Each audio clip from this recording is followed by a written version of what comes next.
Olá, sejam bem-vindos e bem-vindas. Hoje no estudo da termodinâmica, parte 6, vamos abordar a energia livre de Gibbs, certo? Mas antes de iniciarmos esse estudo da energia livre de Gibbs, vamos recapitular as leis da termodinâmica que nós já estudamos até este momento. Começando pela lei zero da termodinâmica, que trata do equilíbrio térmico entre dois sistemas ou dois corpos A e B. No instante em que ocorre esse equilíbrio térmico, as temperaturas se igualam. Isso por conta de quando eu tenho aqui nessa figura em vermelho um corpo quente e no corpo B o quente e o A à sua esquerda em azul corpo frio.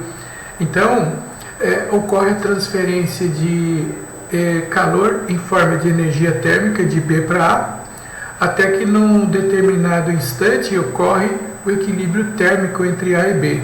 No instante em que ocorre esse equilíbrio térmico, as temperaturas de A e B se igualam. Aqui à direita nós temos uma figura com três corpos em contato. Inicialmente entre A e B eu tenho um corpo C, e o corpo B mais quente transfere calor para o C, e no instante que B e C ficam em equilíbrio dinâmico, aí ocorre transferência de C para A, e assim B tem a mesma temperatura de C, logo B tem a mesma temperatura de A. É esse o significado da lei zero da termodinâmica. O equilíbrio térmico se estabelece no momento que as temperaturas se igualam.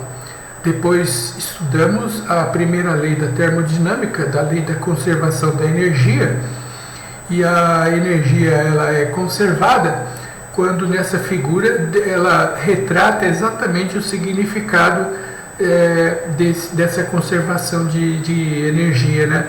Aqui nós temos um sistema constituído de um gás que nessa figura recebe calor da vizinhança, e esse calor transferido para o gás, ele é convertido em trabalho e parte em energia interna, de modo que se somarmos o trabalho realizado pelo gás e a sua energia interna, isso dá exatamente o calor recebido pelo gás. Esse é o significado da chamada lei da conservação de energia, né? O calor é exatamente igual ao trabalho realizado pelo gás, mais a sua energia, a variação da energia interna.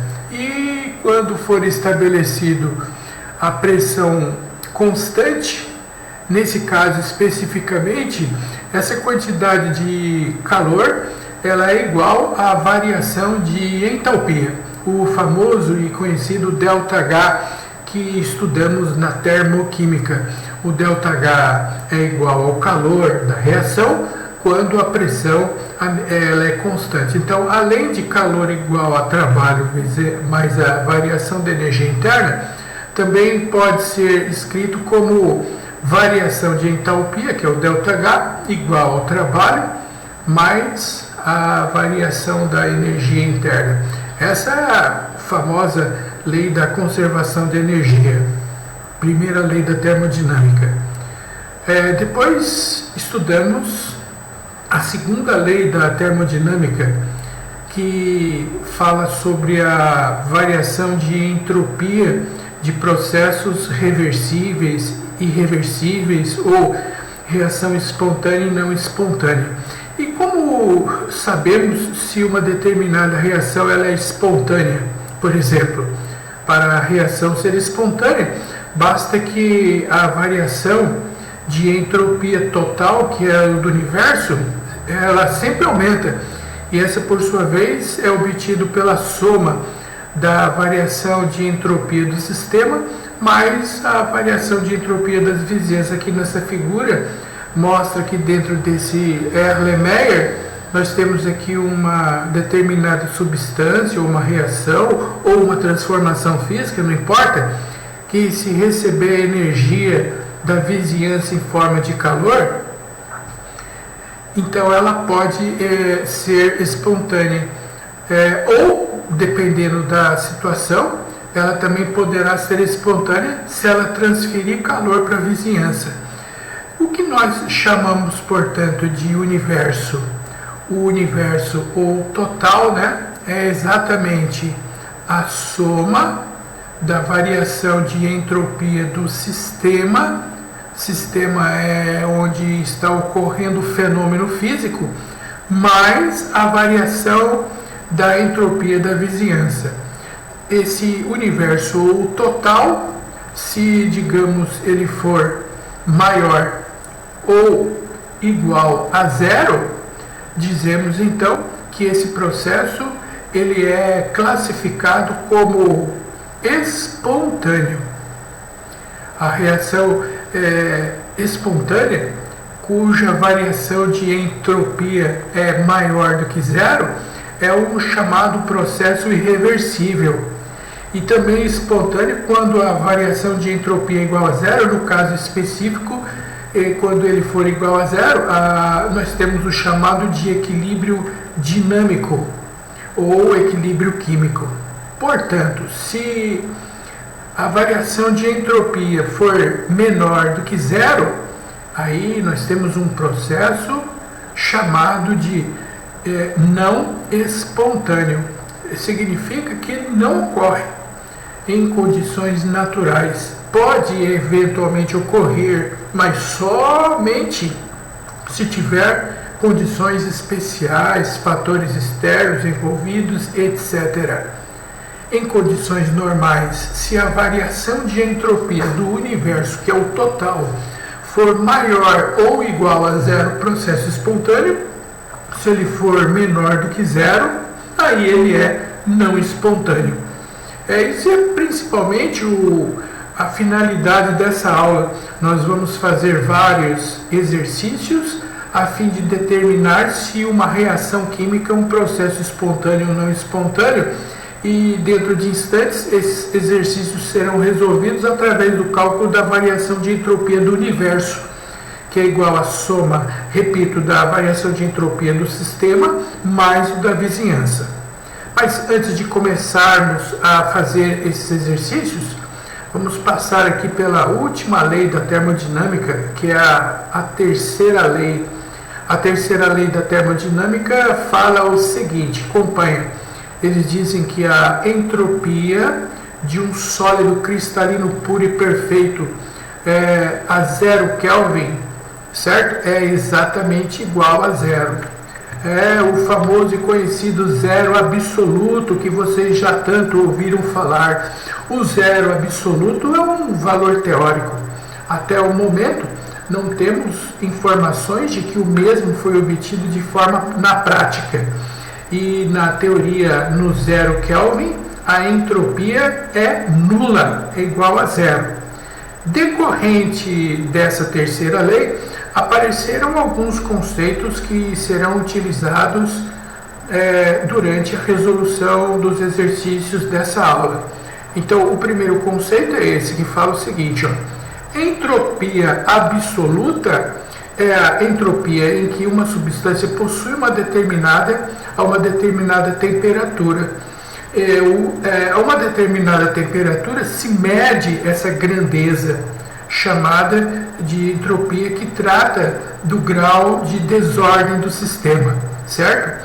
E essa medição é feita a uma determinada temperatura e a unidade da entropia é Joule por Kelvin por mol.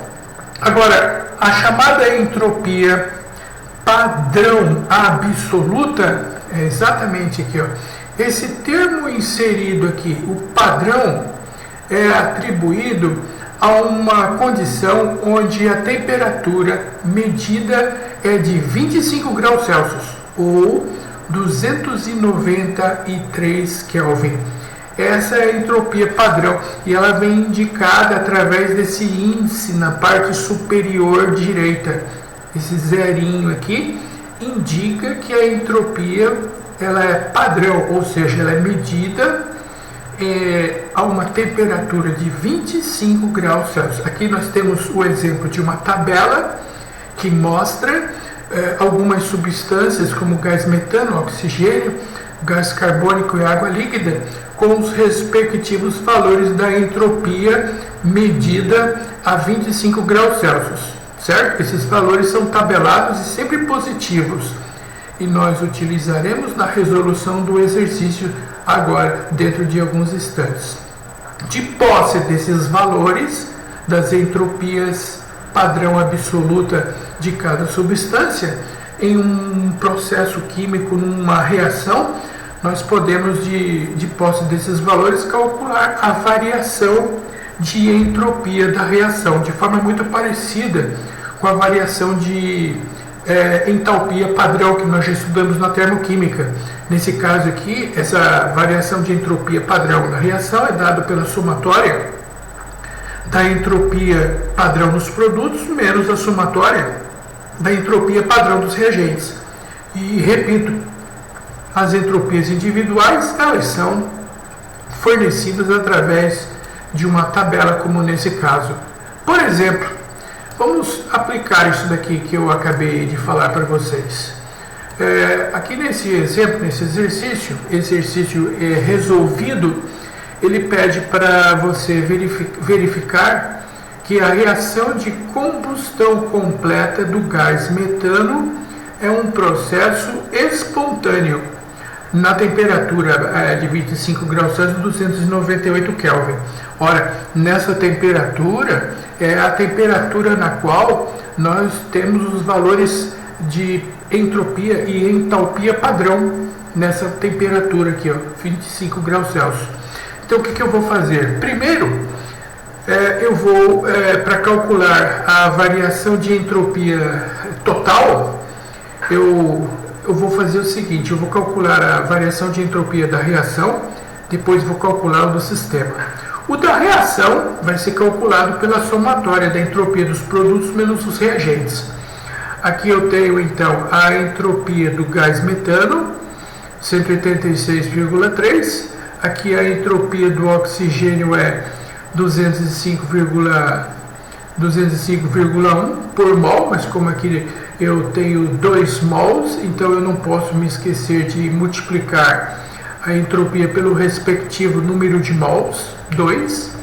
Aqui nós temos a entropia do gás carbônico, que é 213,7. E aqui eu tenho a entropia da água, que é 69,7, multiplicado pelo coeficiente estequiométrico, que é igual a 2. Muito bem.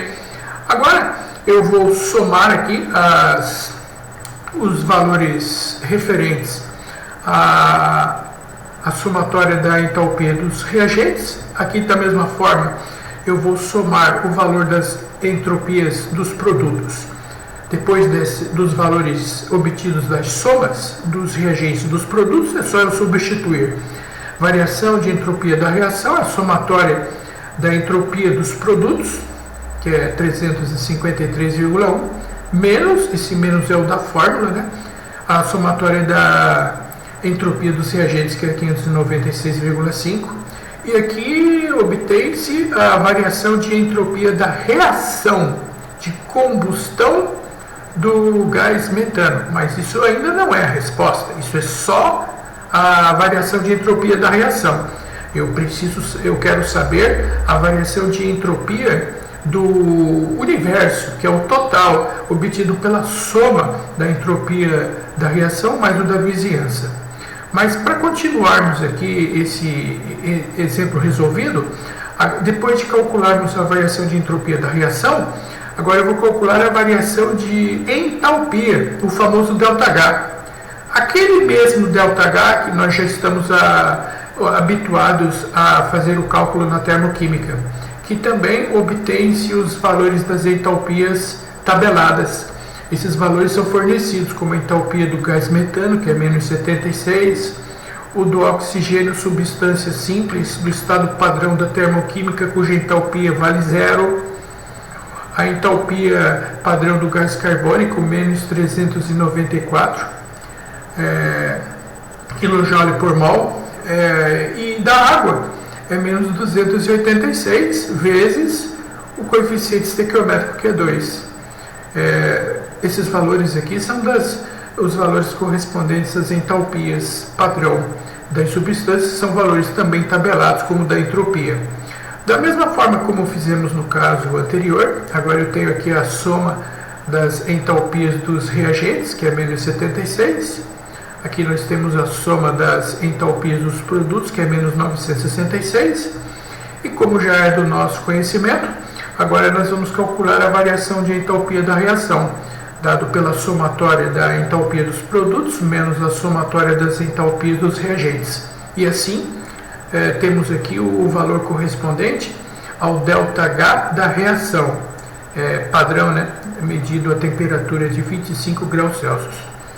E esse valor ΔH negativo de menos 890 joules por Kelvin é obtido o chamado calor do sistema. O sistema é a reação química na qual ele está se processando, tá certo? Há um detalhe que eu tenho que fazer uma pequena alteração. Esses valores são obtidos em quilojoules, tá certo? Muito bem, senhores e senhoritas. Veja, note, eu obtive aqui anteriormente a variação de entropia da reação. Acabei de calcular nesse momento a variação de entalpia da reação. Mas como é que eu faço agora para determinarmos se a reação é espontânea ou não? A resposta, obtemos essa dúvida através dessa expressão, que é a variação de entropia total do universo, que é obtido pela soma da variação de entropia da reação mais da vizinhança, que são os valores que eu acabei de calcular. A variação de entropia da reação obtida é esse valor aqui, que foi obtido, menos 243,4, aqui está o valor correspondente, tá? E aqui, mais a variação de entropia da vizinhança.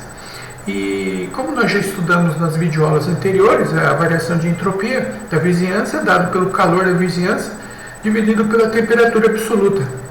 E como aqui já está especificado que o calor da reação química, que é o sistema propriamente dito, é menos de 890 mil joules. E a temperatura na qual o experimento foi realizado aqui está 25 graus Celsius, 298 Kelvin. Fazendo essa operação, encontramos a nossa resposta. A variação de entropia do universo, que é o total, é igual a mais 2.743,2 joules. E o fato desse resultado ser positivo responde que esse processo é espontâneo. Notem que essa é uma opção, essa é uma possibilidade. Para verificarmos se uma determinada reação química é espontânea, precisamos então obter dois valores. O valor correspondente à variação de entropia da reação e o valor correspondente à variação de entalpia, sendo que essa variação de entalpia nada mais é do que o calor do sistema. Da reação química propriamente dita, onde a reação vai ocorrer. Há um detalhe que eu preciso falar para vocês o seguinte: você pode estar se questionando aqui, poxa, se você disse que o calor da reação é menos 890 kJ por mol, por que você colocou aqui o valor positivo? Boa questão. Acontece que o calor da vizinhança é exatamente o sinal contrário do sistema. Então, digamos, vamos supor que nós tenhamos aqui um recipiente, um Erlenmeyer, por exemplo, onde está ocorrendo a reação química, certo? E nesse caso, como o calor da reação é negativo, o calor da reação negativo quer dizer o seguinte, que essa reação ela está transferindo calor para o sistema, por isso ele é negativo.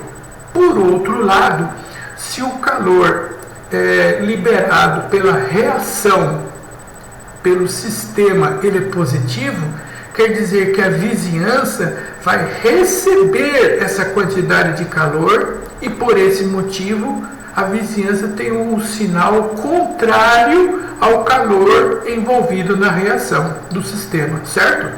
Digamos que eu tivesse calculado o ΔH da reação e esse tivesse sido positivo, por exemplo. Consequentemente, se o da reação, por exemplo, for positivo, então o da vizinhança é negativo. Entenderam isso? Sempre o calor da vizinhança é o sinal contrário ao calor envolvido da reação química. Tudo bem? Ficou claro? Entendido isso? Certo? Tudo bem, então vamos continuar.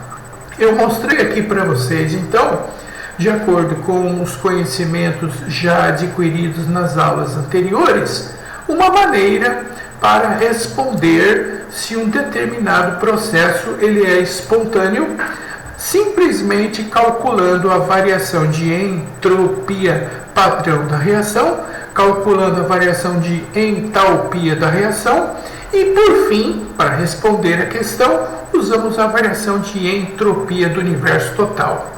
Agora eu vou mostrar uma outra possibilidade para você responder essa questão, utilizando a conhecida como energia de Gibbs, que essa, por sua vez, é indicado pela letra G.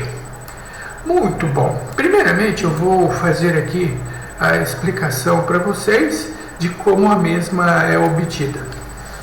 Bom, como eu acabei de fazer esse exercício da combustão do gás metano e disse para vocês que a variação de entropia do universo, que é o total, é obtido pela soma da variação de entropia da reação, da reação no caso é o sistema, mais a vizinhança. Muito bem. Mostrei também para vocês que a variação de entropia da vizinhança é dado pelo calor da vizinhança pela temperatura absoluta, Kelvin, sendo que o calor da vizinhança, dado pelo seu ΔH, é exatamente o sinal contrário do ΔH da reação. Se, digamos, o ΔH da reação é positivo, então o da vizinhança é positivo ou vice-versa. Admitindo que o ΔH da vizinhança é positivo, logo o ΔH da reação é negativo. Então, o que eu vou fazer agora? Nessa expressão da variação de entropia do universo, onde aparecer variação de entropia da vizinhança, eu vou aqui substituir no lugar desse termo, menos ΔH da reação sobre a temperatura. Agora eu vou pegar e multiplicar toda esta igualdade por menos T. T de temperatura, maiúsculo, porque essa é absoluta. Então, se multiplicar o primeiro membro por menos T, fica menos T, vezes a variação de entropia total. Aqui fica menos T vezes ΔS da reação. Aqui fica menos T vezes todo esse termo aqui, ó, menos ΔH da reação sobre T. E esse menos T aqui, eu posso simplesmente cancelar ele com esse T do denominador. Multiplicando aqui o sinal, menos com esse menos vai ficar positivo. E outra coisa, esse menos T vezes ΔS da reação chama-se energia de Gibbs, indicado por ΔG. E como vocês podem ver aqui, devido a esse sinal negativo, indica que essa energia de Gibbs ela é menor do que zero. Muito bem, agora, substituindo aqui esses valores, observem só como que nós vamos obter. Confira. Então, esse menos T vezes ΔS, que é a definição da energia de Gibbs, indicado pelo ΔG, aqui está, igual ao ΔH menos T vezes ΔS. Essa é a chamada equação que permite verificar se uma determinada reação é espontânea ou não.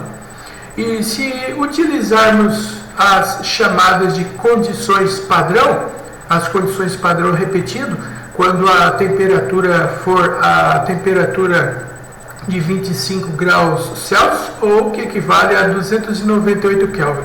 Em condições padrão fica ΔG padrão igual ao ΔH padrão menos T vezes ΔS padrão. Repito, índice 0 na parte superior direita indica que essas são as condições padrão, temperatura na qual é medido os valores correspondentes de entropia, entalpia e a energia de Gibbs. 25 graus Celsius, 298 Kelvin. Esse é o padrão. Bom, eu já apresentei então para vocês a energia de Gibbs, que é uma alternativa para verificarmos se uma reação ela é espontânea ou não.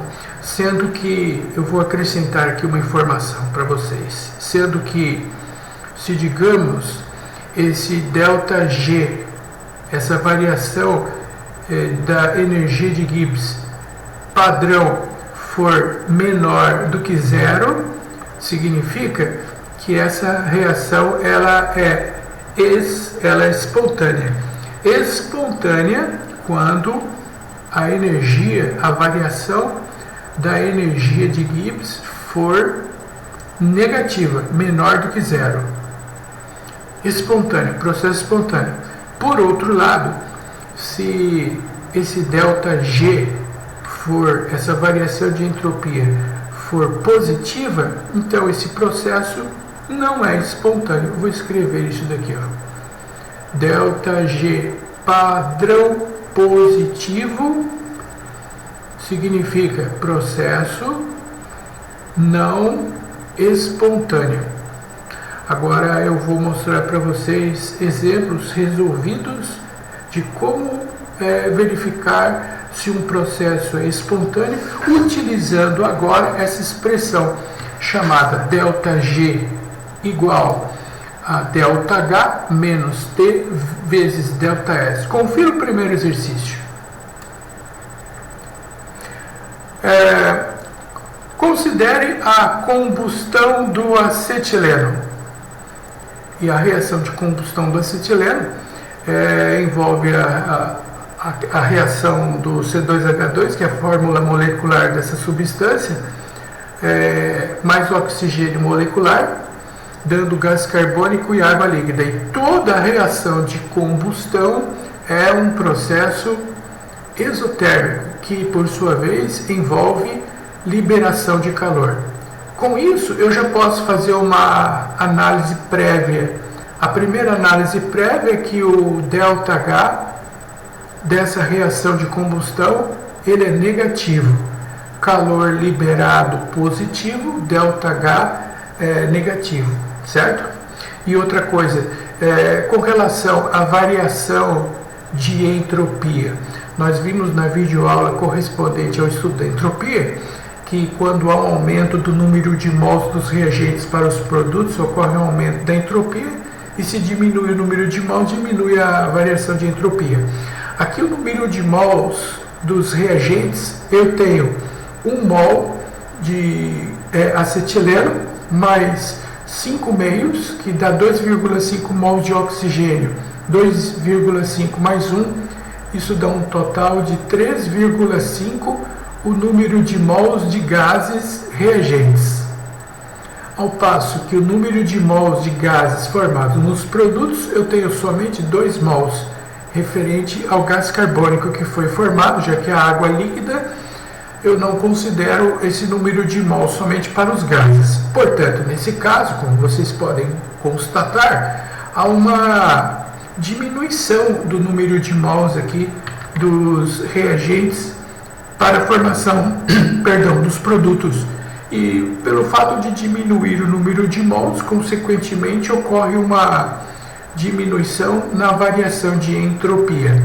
Agora, se o ΔH for negativo e a variação de entropia também for negativa, esta reação ela é espontânea? Bom, então vamos verificar. Primeiramente, utilizando os dados tabelados das entalpias de formação, calculamos o ΔH da reação, produto menos reagentes, como eu mostrei para vocês há poucos instantes atrás. E utilizando os dados tabelados, encontramos o ΔH da reação como menos 1238, e o fato do ΔH ser negativo indica que a reação é exotérmica. Agora, utilizando as entropias molares padrão. As entropias padrão, aquelas tabeladas, como nós vimos também no exercício anterior, indica somatória dos produtos menos os reagentes, que eu tenho aqui o valor correspondente para a variação de entropia da reação. E conforme a nossa previsão, esse valor também foi negativo. Por que esse valor foi negativo? Como eu expliquei para vocês, devido à diminuição do número de mols dos gases reagentes em relação dos produtos. Bom, e agora, o que eu faço? Simples, depois do ΔH padrão da reação e do ΔS padrão, agora eu vou utilizar a equação de Gibbs. Essa aqui, ó, ΔG padrão é igual ao ΔH menos T vezes ΔS. Só substituir, simplesmente. Então, o ΔH é menos 1238, menos a temperatura absoluta é 25 graus Celsius, que é 298, vezes a variação de entropia. Aqui é quilojoules, né? E multiplicado por 1000, na verdade é joule por Kelvin. Então, em quilojoule, divide por 1000, dá menos 0,0974. E o resultado final, aqui está o resultado final. Deu a variação de entropia, deu menos 1.299 quilojoules. E o fato desse ΔG ser negativo, resposta, indica que essa reação é espontânea. Quando a reação ela é espontânea, dizemos que é uma reação produto favorecida, porque recebe essa designação. Simplesmente pelo fato da reação ser espontânea, o sentido dela é da esquerda para a direita, então ela favorece a formação dos produtos. Produto favorecida quando a variação de entropia, o fato dela ser negativa, ela não impediu o fato da reação ser espontânea, percebe? Porque antes nós vimos que ΔS negativa, a reação não era espontânea. Agora eu estou mostrando para vocês que não é somente a variação de entropia que decidirá se ela é espontânea. Além da variação de entropia, para decidir se a reação é espontânea ou não, precisamos também da entalpia e o produto da temperatura pelo ΔS. E como o ΔS não determina exclusivamente a espontaneidade da reação, nesse exemplo, a reação ela é movida à entalpia, entre aspas. Quer dizer o que é isso? Quer dizer que mesmo que a variação de entropia seja negativa, o fato da reação ser espontânea é decidido praticamente em função da entalpia. Por isso que ela é movida à entalpia. Então, podemos afirmar o contrário. Se, digamos, ela for movida à entropia, é a entropia que decidirá se ela é espontânea ou não, dependendo das condições apresentadas. Ficou claro?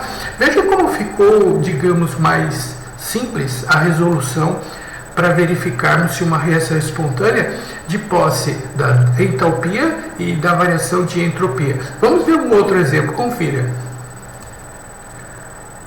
No outro exemplo, ele diz o seguinte, que a dissolução de um sólido em solução aquosa, desse exemplo, o nitrato de amônio mais calor, nitrato de amônio sólido mais calor, transforma-se em nitrato de amônio aquoso. Quer dizer que essa dissolução, quando você colocou um sólido na presença de solução aquosa, mais calor, então significa que ele absorve calor do meio externo e acaba se dissolvendo. Bom, informações preliminares dão conta de que, primeiramente, Se esse calor aqui é positivo, indica que essa dissolução é uma dissolução com absorção de calor, que por sua vez é um processo endotérmico, certo? Outra coisa, o fato do sólido ser transformado em solução aquosa e se dissolveu, indica que a sua entropia aumentou. Porque lembra da teoria? A entropia do sólido ela é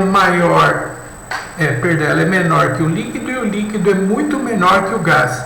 Então, se compararmos o sólido e o líquido tem entropia maior que o sólido. Como passou de sólido para líquido, então houve uma variação de entropia positiva. Agora nós temos um caso em que tanto o ΔH quanto o ΔS são ambos positivos. E a pergunta que se faz é a seguinte: essa reação ela é espontânea? Pergunto para vocês. Mas para respondermos se essa dissolução, na verdade, ela é espontânea, eu vou fazer o cálculo do ΔG, a variação de entropia. Mas o cálculo da variação de entropia, que é feito da seguinte maneira: variação da entropia é dado pela variação de entalpia da reação, que multiplica T vezes ΔS. É dessa forma que eu calculo a variação de entropia. Porém, meus amigos e minhas amigas, para calcular o ΔG eu preciso do ΔH e do ΔS. E para calcular a variação de entalpia e de entropia eu preciso dos valores chamados valores padrão da termoquímica. Então, utilizando as entalpias de formação padrão, aqui eu tenho o ΔH padrão dessa transformação. E esse, por sua vez, calculado como produto menos reagentes, deu mais 25,7 kJ. Opa! Então, um detalhe importante. Deixa eu corrigir isso daqui. Um momento, por gentileza. Aqui está então, né? As entalpias padrão de formação substituídos, são valores tabelados, né? Variação de entropia somatória dos produtos menos os reagentes, e o valor da reação deu mais 25,7 kJ, indicando, conforme a nossa previsão inicial, que esse ΔH realmente deu positivo, reação endotérmica. E utilizando as entropias molares padrão, também valores tabelados, calculando a variação de entropia somatória dos produtos menos os reagentes, conforme a nossa previsão também, deu um valor positivo, né? Deu mais 108,7.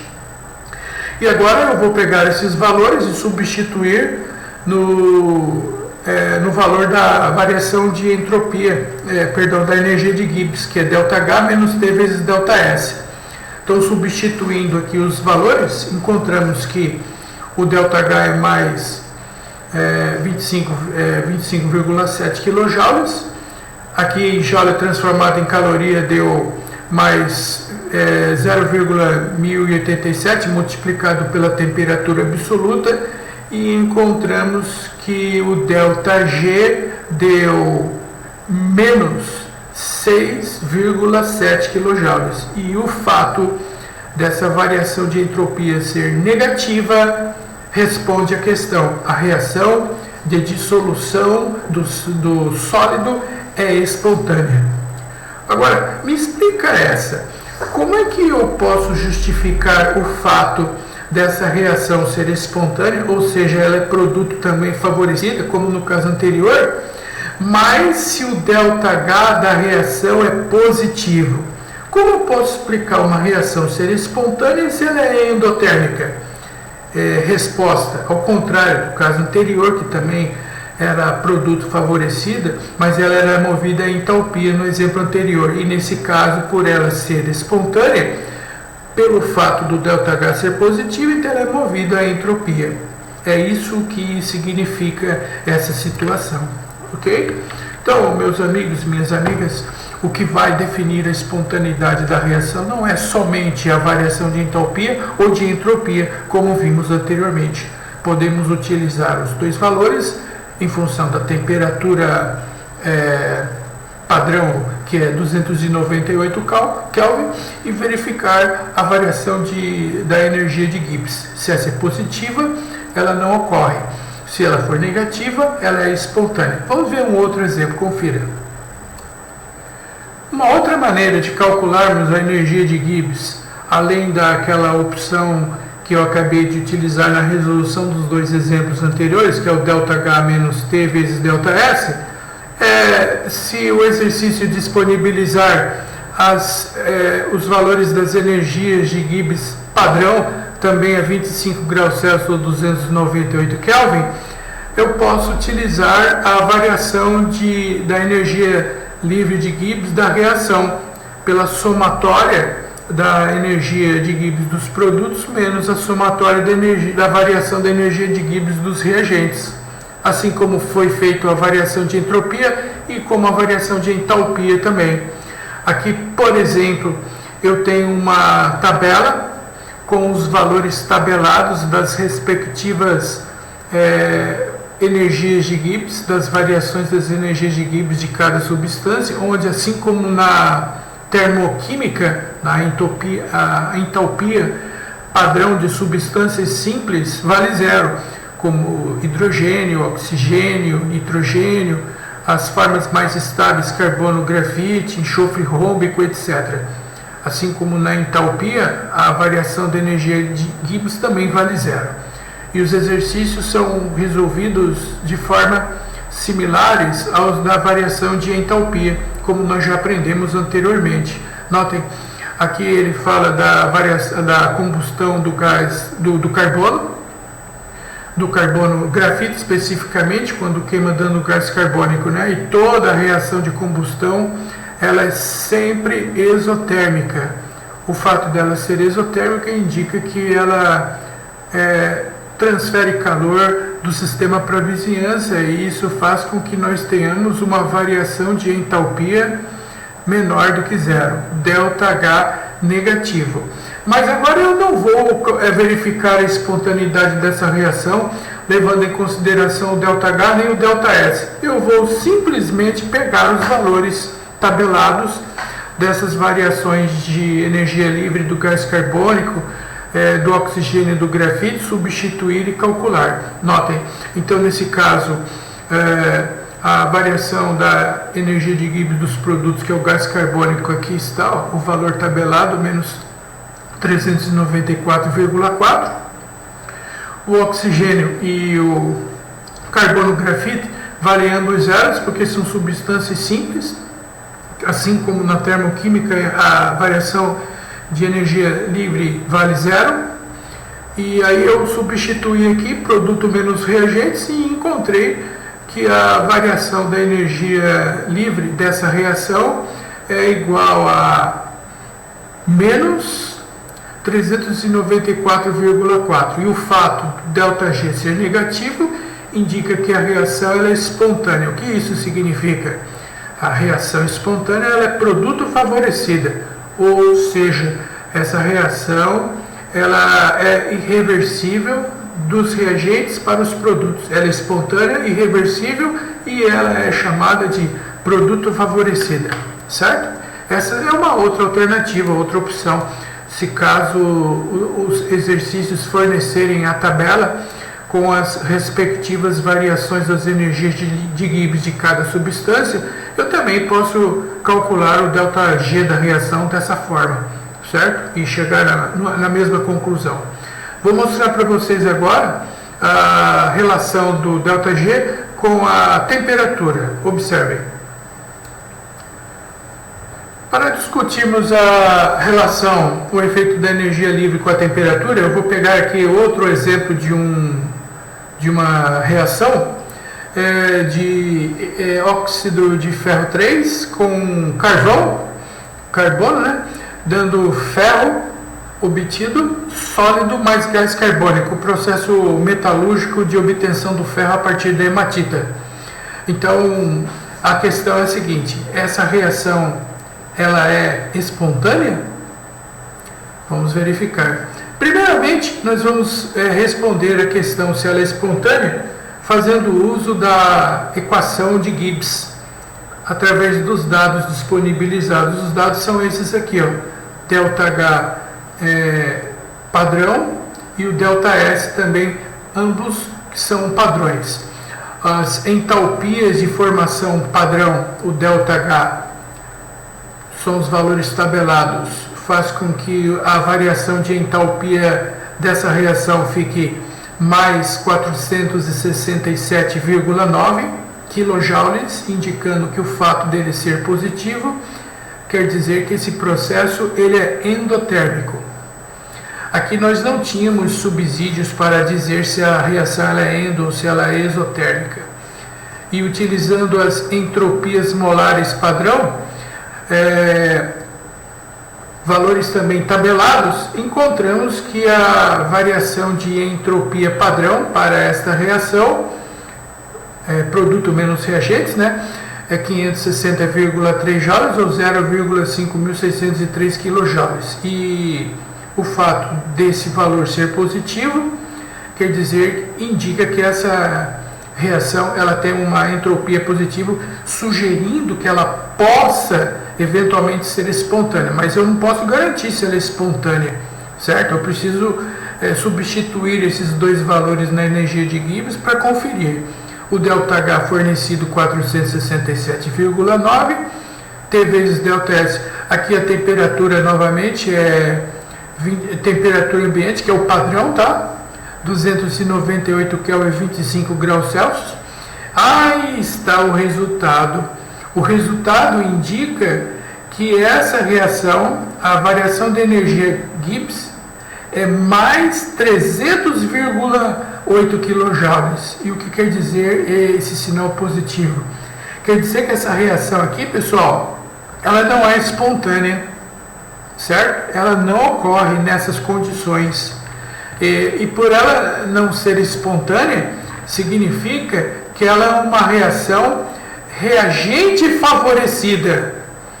O que significa uma reação reagente favorecida? Quer dizer que para essa reação ser espontânea, tem que ser o inverso. Ela é espontânea, tem que ser o contrário. Tem que ser ferro mais gás carbônico, dando carbono mais óxido de ferro. Isso que significa reagente favorecida. A reação direta não ocorre. A reação direta não sendo espontânea, logo a reação que é espontânea é reação inversa. Isso que significa reação reagente favorecida. Mas aí vem uma pergunta adicional. Qual é a temperatura na qual essa reação ela se torna espontânea? Ou seja, o ΔG passa de positivo para negativo. Porque na temperatura ambiente 298 Kelvin ela não ocorre, mas ela poderá se tornar espontânea a uma determinada temperatura. E como eu faço isso? Bom, se a reação direta não é espontânea, mas a reação inversa torna-se espontânea, então existe um determinado instante que essa reação atinge o equilíbrio dinâmico. E o equilíbrio dinâmico se estabelece no chamado equilíbrio químico quando o ΔG é igual a zero. No momento que esse ΔG for igual a zero, o ΔH é igual ao T vezes ΔS. Quando as duas reações direta e inversa se igualam, nesse momento o ΔH é igual ao T vezes ΔS. Então, isolando aqui a temperatura, temos ΔH sobre ΔS. E eu substituo os valores. O ΔH é mais 467,9 kJ.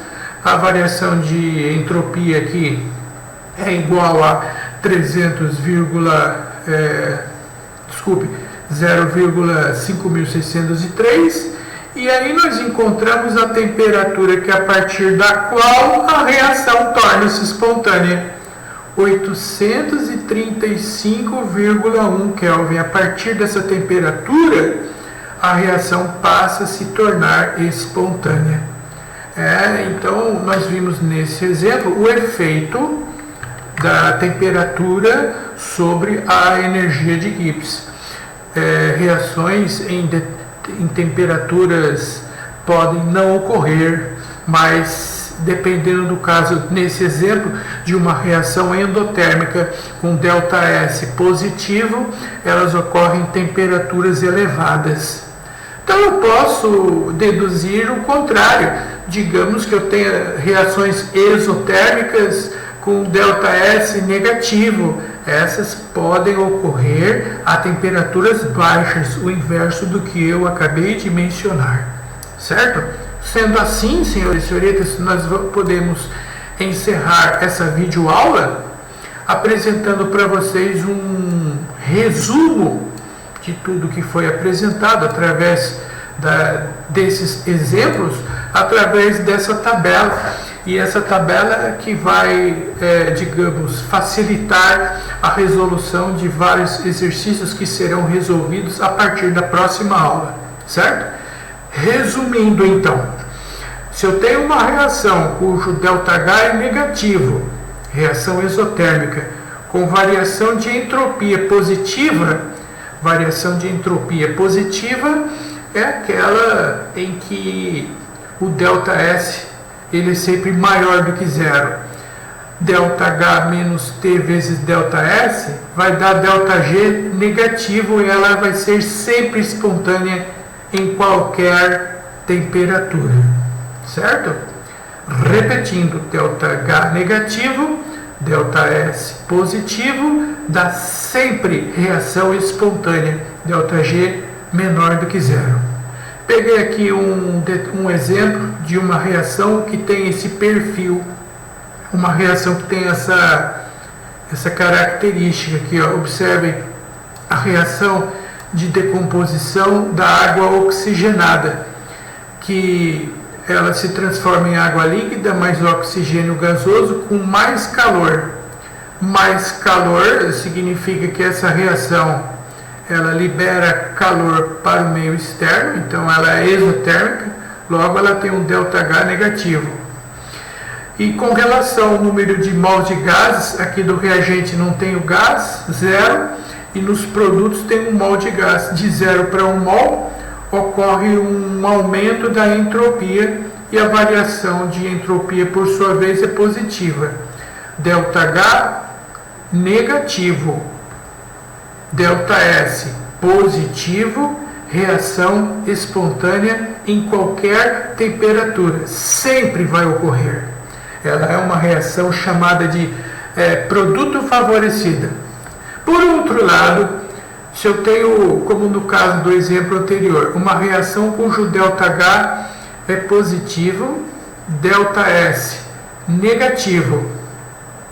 Então, se a reação é endotérmica e tem uma variação de entropia negativa, então o ΔG, que é ΔH menos T ΔS, esse vai ser positivo, e esse ΔG, positivo, indica que essa reação ela não é espontânea, ela é reagente favorecida.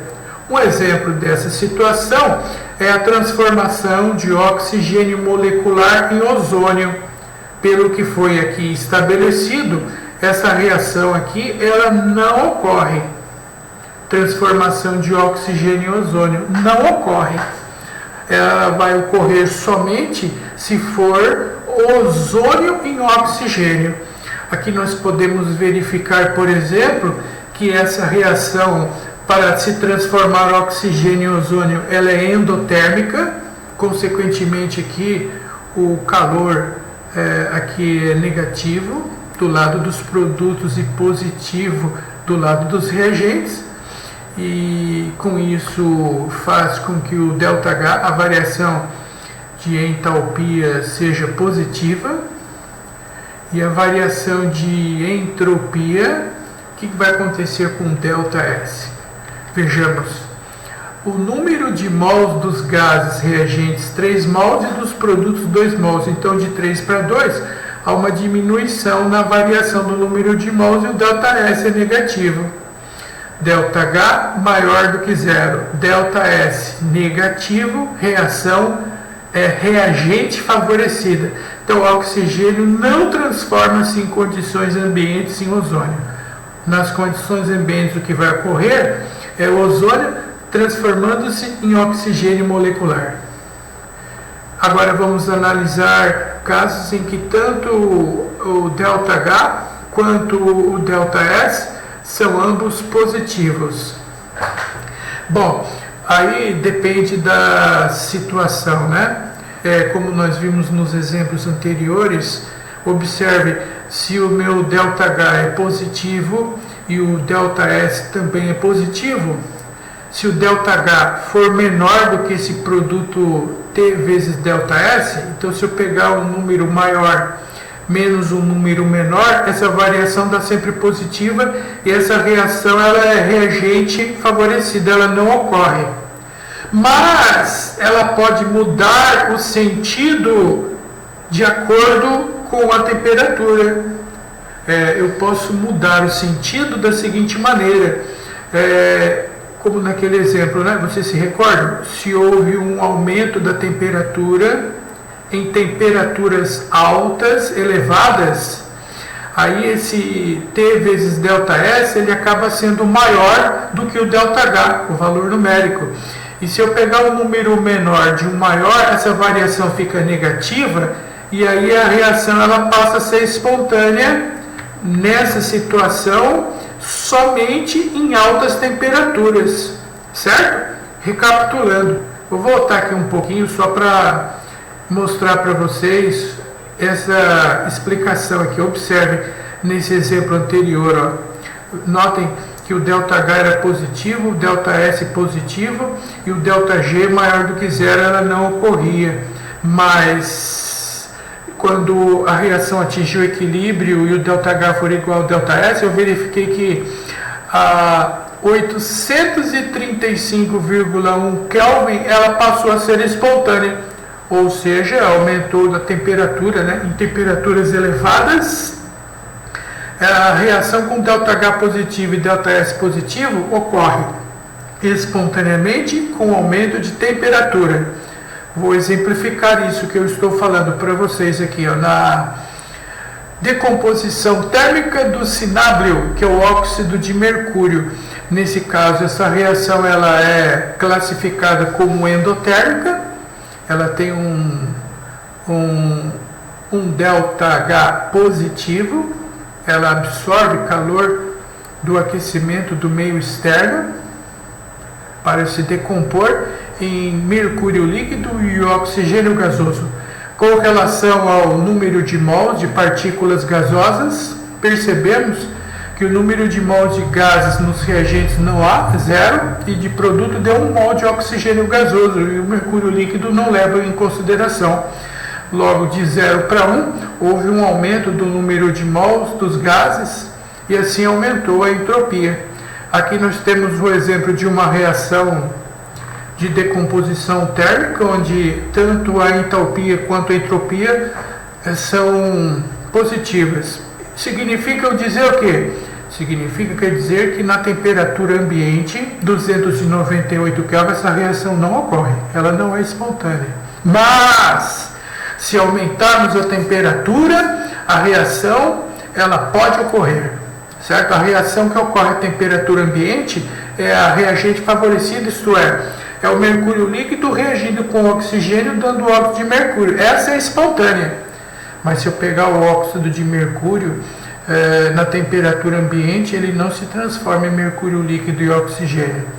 A uma determinada temperatura, obtida pelo aumento da mesma, aí eu consigo fazer com que esta reação ocorra.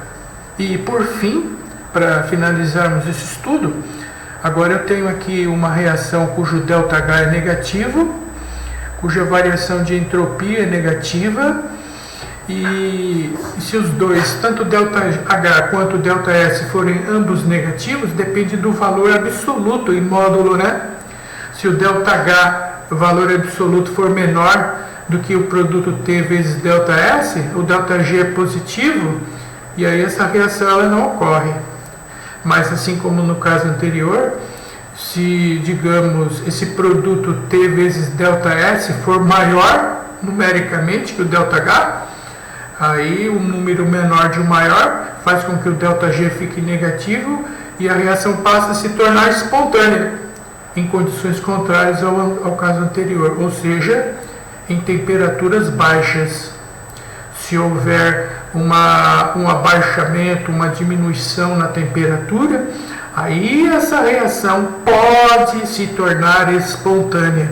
Mas em condições ambientes, 25 graus Celsius, ela não ocorre. Por exemplo, é o caso da reação da amônia com cloreto de hidrogênio gasoso. Na temperatura ambiente, ela forma cloreto de amônio com liberação de calor. Quer dizer que por liberar calor, essa reação ela é exotérmica, tem ΔH negativo, e com relação ao número de mols de partículas gasosas, dos reagentes tem 1 mol de amônia, 1 mol de cloreto de hidrogênio, que dá um total de 2 mols, dando 1 mol de cloreto de amônio, que é sólido, então de 2 para 0, há uma diminuição no número de mols de partículas gasosas e a entropia diminui. Ora, se o ΔH é negativo e o ΔS é negativo, significa dizer que a temperatura ambiente, esta reação não ocorre. Ou seja, ela é uma reação reagente favorecida. O que significa uma reação reagente favorecida? Quer dizer que a temperatura ambiente, a reação que ocorre espontaneamente é o cloreto de amônio se transformando em amônia e cloreto de hidrogênio. Mas há uma condição para a reação ocorrer espontaneamente, essa aqui que não ocorre? Sim, a baixas temperaturas. Quando o equilíbrio se estabelecer, dá para você calcular a temperatura na qual ela ocorre? Sim, dá para calcular, sim. Lembra do exercício anterior? No determinado momento que essas reações direta e inversa se igualam, se estabelece o chamado de equilíbrio químico, na qual o mesmo ocorrerá no instante que o ΔH for igual ao T vezes ΔS.